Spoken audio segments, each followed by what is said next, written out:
Igbo ambassadors anyanwụ na ngwa na nkwụ na bịa nue. Mbewo ogbomo Igbo ambassador dị ụsọ. Mbewo ogbomo Igbo ambassador maka. Igbo ambassadors anyanwụ na ngwa na nkwụ na bịa nue.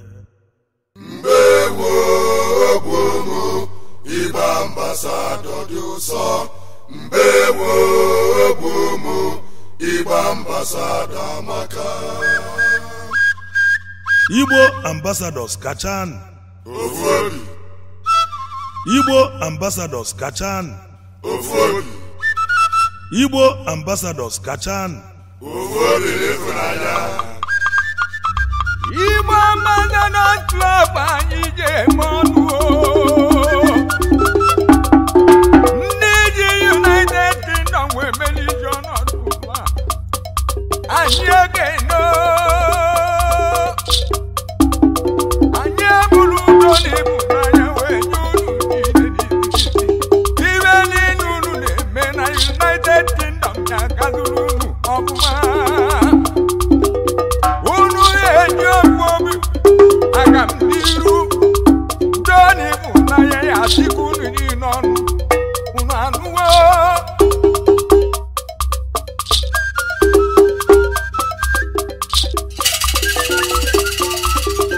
Igbo ambassador futago Ambassador futago. Igbo ambassador futago Ambassador futago. Ndị ọma bi na London. Ambassador futago. Obodo ekwelugo Ambassador futago. Ọ na-erugharị Ambassador futago. mgbelemgba dabago Ambassador futago. Nwangere amara ya sịkwa na ọ bụ egbe. Nwangere amara ya sịkwa na ọ bụ abịa. Ihe o bịa were ambassador na-eme. Ọ sị ya ọ na-eme ka onye. Ọ sị na ọ na-eme ka onye. Ambassador si n'udo ya dị. Ambassador si n'udo. Ambassador si n'udo. Igbo ambassador si n'udo ya dị. Ambassador si n'udo ya dị. Ambassador si n'udo. Ambassador si n'udo ya dị. Ịhụnanya ka anyị ji aga. Ambassador si n'udo. Ọkwa ambassador si n'udo. Ambassador si n'udo ya dị. Ofu obu ka anyị ji aga. Ambassador si n'udo ya dị. Ọkwa ambassador si n'udo ka. Ambassador si n'udo ya dị. Onye nwe onye n'ibe ya ka ya. Ọkwa ambassador si n'udo. Ambassador si n'udo ya dị. Ambassador si n'udo ya dị. Ambassador si n'udo ya dị. Ambassador si n'udo ya dị. Ambassador si n'udo ya dị. Ambassador si n'udo ya dị. Ambassador si n'udo ya dị. Malaika bịa. Malaika bịa. Obodo agba n'ọsọ n'ọkwa odogwu. Anyị emebu na mmọnwụ. Anyị emewu na mmọnwụ. Obodo agba n'ọsọ n'ọkwa mmọnwụ.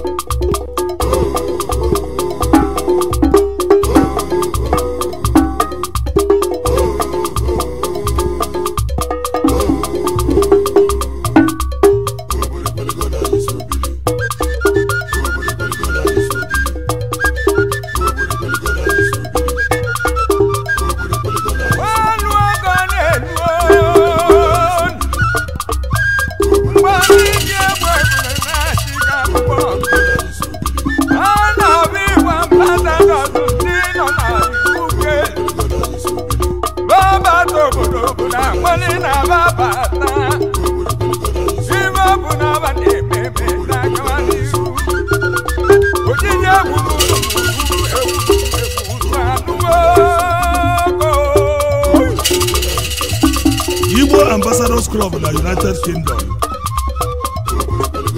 Ofu obodo ịfụnanya ka iji aga.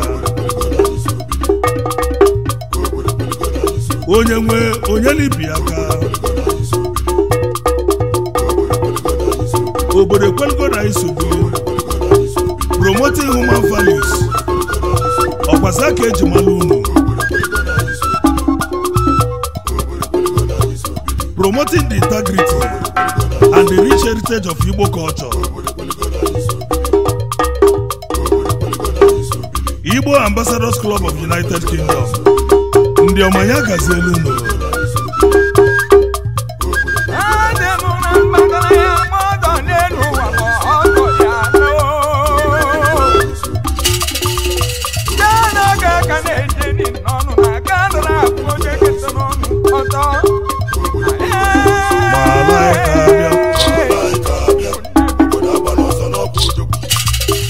emebu na mmọnwụ obodo agbala ọsọ n'ọkwa mmọnwụ.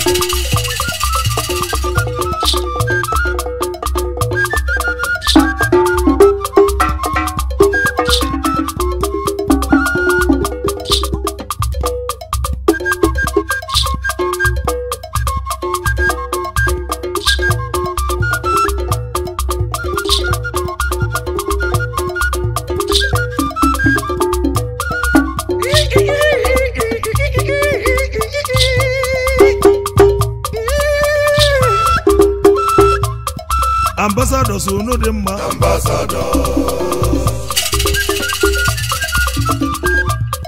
ambassadors unu dị mma Igbo ambassadors unu dị mma Igbo ambassadors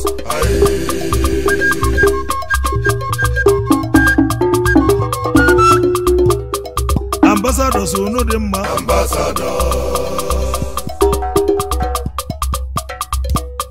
ambassadors unu dị mma Igbo ambassadors unu dị mma Igbo ambassadors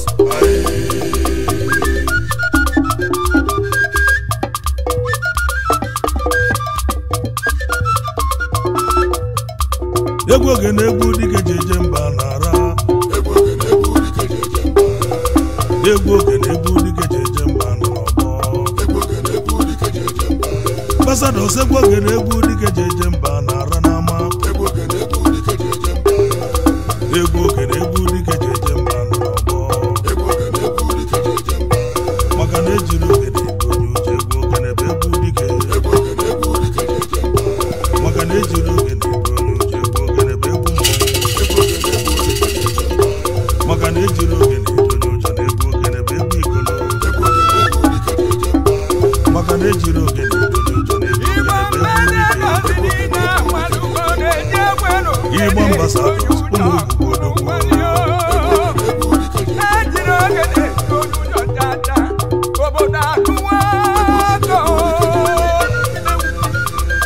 anyị wee kenebeze ndị otu anyị egwu oge na-egwu dike jeje mba kedu maka onye isi anyị egwu oge na-egwu dike jeje mba distinguished ambassador Ugochukwu Mora egwu oge na-egwu dike jeje mba nwata ihe na chi dị na mma n'ọka egwu oge na-egwu dike jeje mba osisi na-amị ego of Igbo land egwu oge na-egwu dike jeje mba President Igbo Ambassadors Club na United Kingdom Igbo Gami Igbo Kiseje egwu oge na-egwu n'ọka Ancient Kingdom oke nna m ochie ya kasị eluigwe gị na ezinụlọ dike jeje mba Ugo si na chi egwu oge na-egwu dike jeje mba egwu oge na-egwu dike jeje mba Ambassador Tony Kenechukwu egwu oge na-egwu dike jeje mba agbalụsa ngene na ajali egwu oge na-egwu dike jeje mba agbalụsa ngene n'Orumba egwu oge na-egwu dike jeje mba Vice President Igbo Ambassadors Club egwu oge na-egwu dike jeje na United Kingdom Odogbunya kasị eluigwe egwu oge na-egwu dike jeje mba egwu oge na-egwu dike jeje mba kedu maka Ambassador Onyemaechi Bosa egwu oge na-egwu dike jeje mba Ojinna Kawara of Igbo Ambassador egwu oge na-egwu dike jeje mba Secretary Igbo Ambassadors Club of United Kingdom jeje mba Ojinna Kanu Nwude ya Ọnịcha egwu oge na-egwu dike jeje mba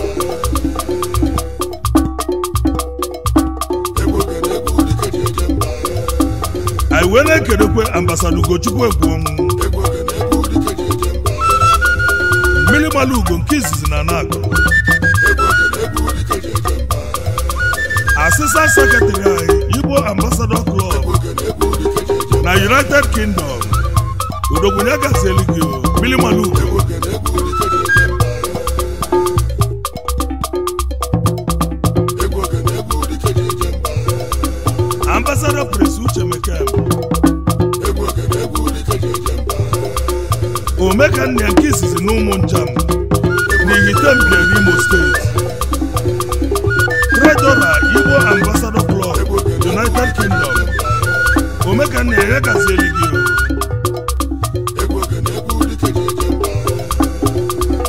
Kedimaka, Ambassador Fabian Okoye, Provost Igbo Ambassadors Club, United Kingdom, Ekweke Gwenkis is one of your villages.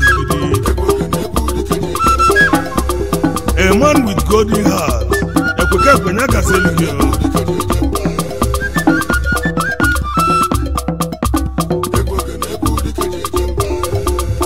Ambassador Chukwu Benjamin Amobi.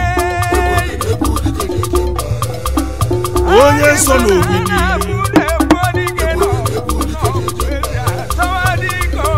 Italy Kalele Italy n'ihe n'ogidi in Idemili North Local Government Area, Anambra State. Pioneer President, Igbo Ambassador Club, United Kingdom.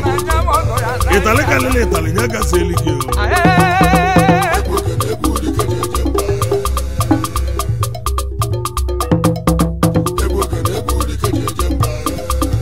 Ambassador Prince Ivan Chukwunebe. Isi Milinkisi in Owerezikala. Vice Pioneer President, Igbo Ambassadors Club, United Kingdom. Isi Milisonev, Malaika Kenegi.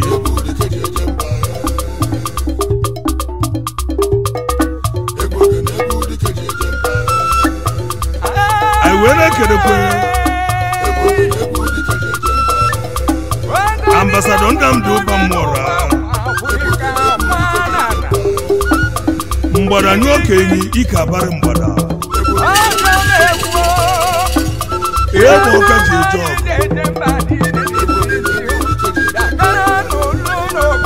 Pioneer Secretary Igbo Ambassadors Club, United Kingdom. Woke na moche nyaga Zeligio Kubi.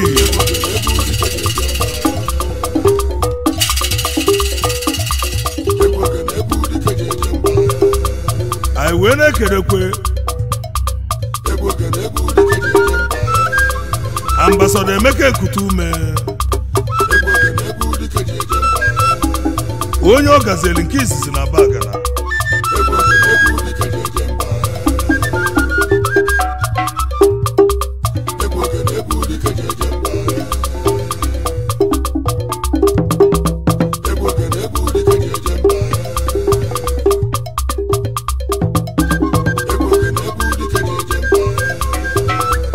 Ambassador Bindo Kafo Obaino Masaraki JKC Odogusi Village Jenogusi in Idemili North Local Government, Anambra State. Obaino Yaga Seligio.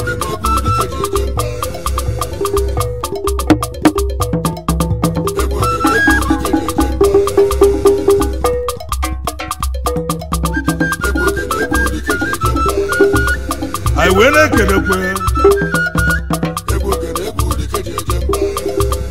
Ambassador Spencer Chukwumwika Anyamwelu Welubili Mpakaraga Mozo Manozo Gana Chidera Akalaka Nuru Ogugwagu Village Okidi Oyomanyaga Zeligio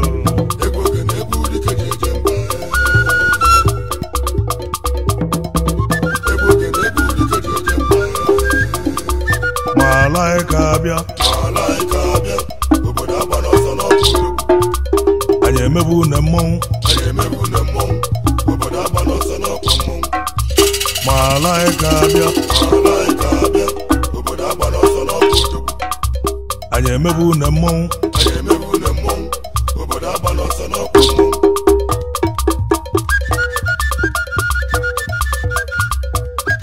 Ambassador sunu na onye ga-ebi no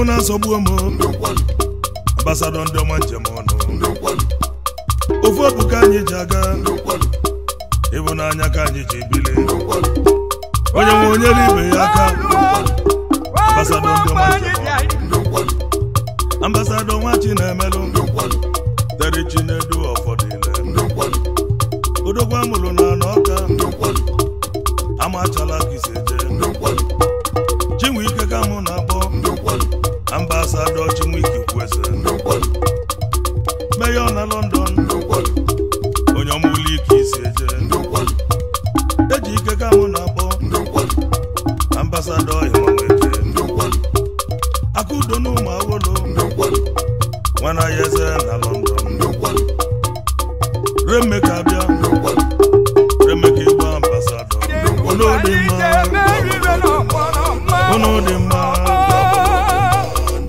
dị mma ambasadọ n'onu ka dị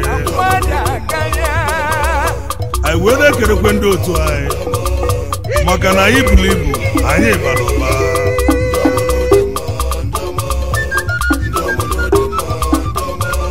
ambasadọ Chukwuemeka Nọsike Ogbuefi Ezeamalụ n'ụmụ Jago Village Ọka Ebube Ọka 1 n'Ọka Ancient Kingdom Vice Chairman of Committee Media Igbo Ambassador Club United Kingdom onye ọmanya gazeli gị Ebube Ọka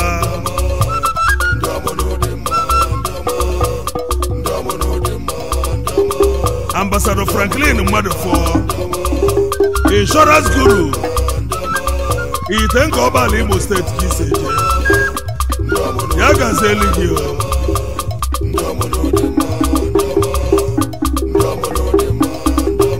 kedu maka Ambassador Tochukwu Ajegbo onye na-achị ya nwa na Abakana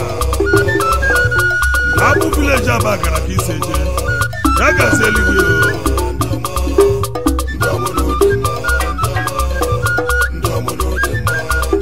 Ambassador Onyeka Chuks Ilanya ọdụ ụzọ one of Ọka Kingdom ụmụ Ọbụ Village ka isi eje n'Ọka odogwu ya gazeli gị Ambassador Ogbuefi Chinedu Mogbo Ogbuefi dakwasị enyi n'Ụmụanaga Village Idu n'Ụmụanaga Village Ọka odogwu n'Ọka Ancient Kingdom ya gazeli gị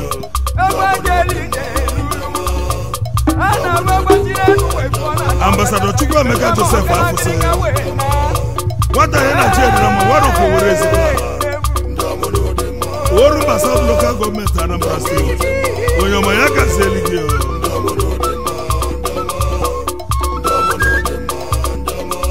anyị wee na-ekerekwe Ambassador Okechukwu Christopher Mora Ichekwu Ọka Ichekwu Igbo Ogige Village Amikwo nna m ochie ya gazeli gị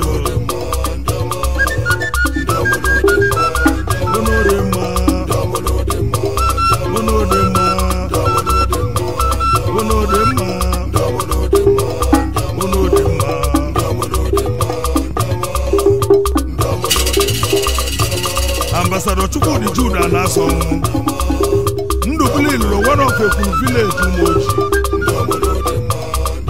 onye ọma ya gazeli gị kedu maka Ambassador Patrick Onyebuchiani nwa Igburu one of Nkelefi Nkaru East Local Government Enugu State odogwu ya gazeli gị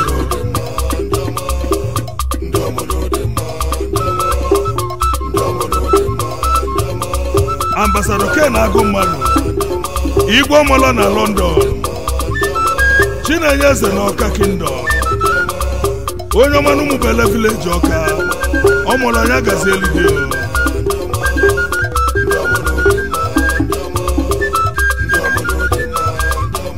kedu maka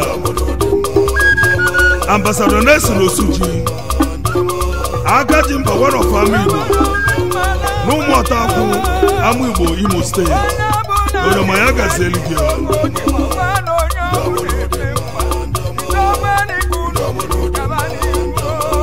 Ambassador Emeka Samuel Ebuzo eme nna tụrụ ugo nke izizi n'Ojoto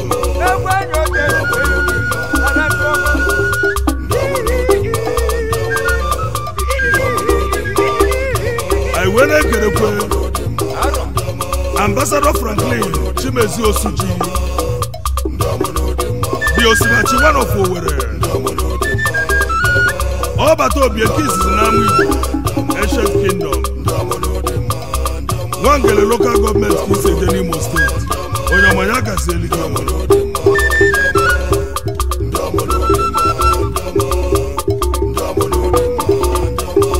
Ambassador Lawrence onye na-eke anọgba ọgụ eze ikolobịa na ụmụ Ụzọcha village Ọka odogwunye kasị elige eze ikolobịa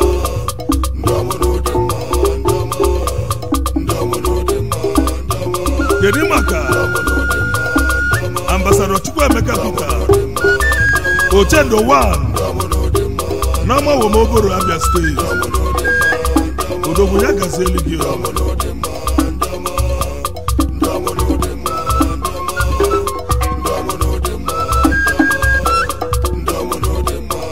Ambassador Nonso Okoye Nwachidemelu izizi n'ụmụ Ogbu in Ọka Kingdom odogwunye kasị elige Nwachidemelu Ọka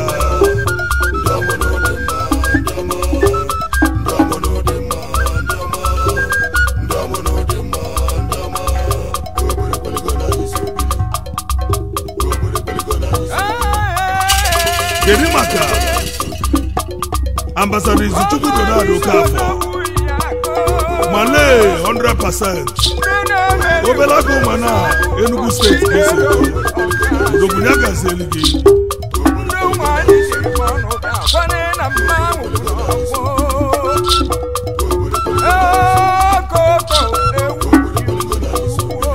Ambassador Sir Valentine Ndubisi Ikilige one of Odebe in Ogbolu local government area Anambra State Ikilige ya kasị elige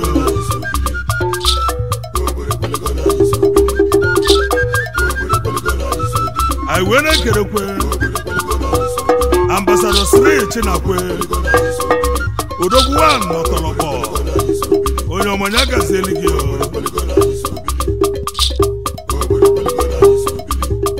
kedu maka Ambassador Ike Okoma Nwadi Ugwu Orimili Atata n'Ụmụọta village Obosi Chairman Ike Okoma odogwunye kasị elige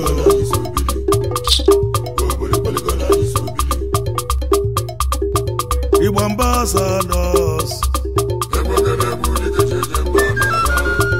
Igbo ambassador ndị ọma ejiri oge na-edu onye ụjọ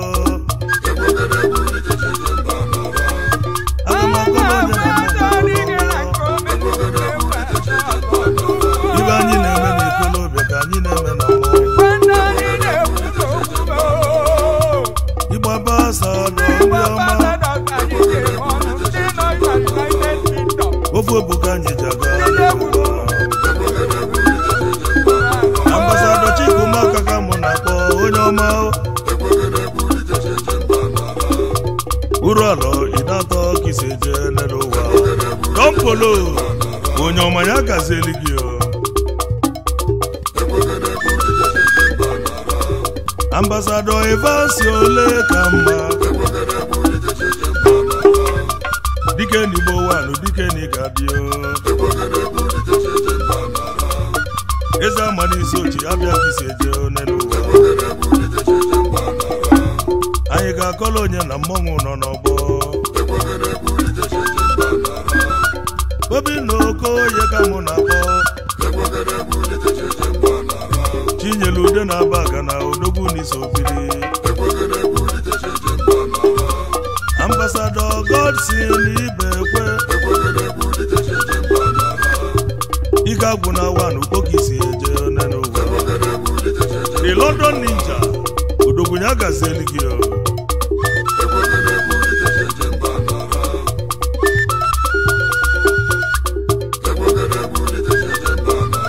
ambassador Emeka Nwafọ ka mụ na-akpọ onye ọma otu na-agba oji wanụ negadio obi n'ịkpa ajalụ ka isi eje onye n'ụwa aga m akọrọ onye na mmọnwụ nọ n'ọgbọ ibe anyị na-eme n'ikolobịa ka anyị na-eme na mmọnwụ Igbo ambassador ndị ọma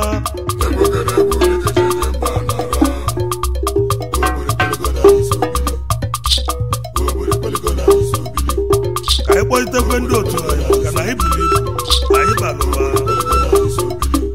ambassador Chinemela aghara ndụ ebe kuo dike one of Abia State odogwunye agazi eluigwe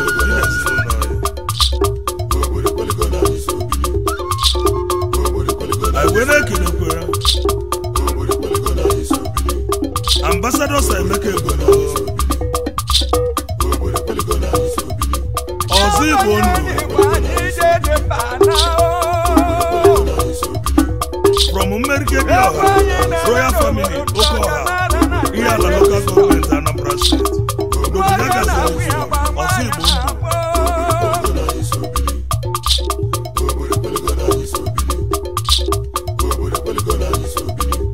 Ambassador Chief Aloy Nwachukwu ihe ama word of amụ iyi nta iyi na-adịghị ata ata one of amụ iyi iyite Oboma local government Imo State odogwunye agazi eluigwe anyị wee na-ekelekwe Ambassador Darlington Ifeanyi Chukwuzo aka ezo si na nwata bụrụ eze one of Owerri ụmụdịọka ọlụ local government Imo State ka isi eje ya gazi eluigwe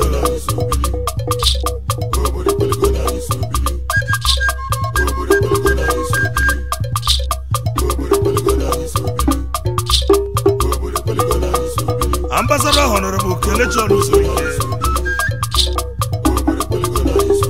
KAC Osinachi Ọhụụ member representing Umuahia North Abia State House of Assembly odogwunye agazi eluigwe Osinachi Ọhụụ Igbo ambassadors Igbo ambassador ndị ọma ejiri oge na-edu onye ụjọ aga m agala onye na mmọnwụ nọ n'ọgbọ ibe anyị na-eme n'ikolobịa ka anyị na-eme na mmọnwụ Igbo ambassador ndị ọma ofe obuka anyị ji aga